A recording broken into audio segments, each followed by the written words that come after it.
Geldiler, yarım saatte bütün koyunu yaktılar çıktılar. За связь с партизанами yaktılar koyunu. Bizning машиналарga yüklep Бахчисарайга alıp ketkendiler.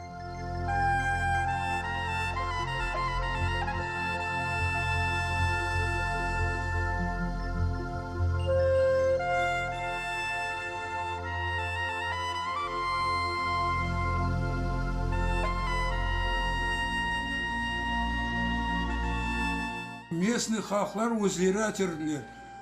Приедут люди с рогами, такие дикари, будьте осторожны, туда-сюда келдер, а у ерде o stadion alçak yereydi. Demir yol okşekşerek andan bakarlar.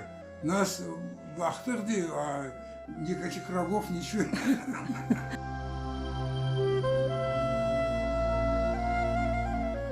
Harbabam dayanmadı.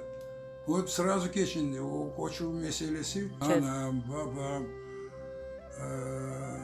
kardeşim, en küçük kardeşim Hanife vardı. 47 senesi geçindi.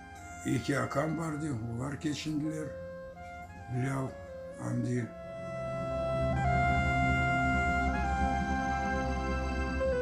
Картошку чистили, специальные картофелечистки были, тонкая-тонкая кожура.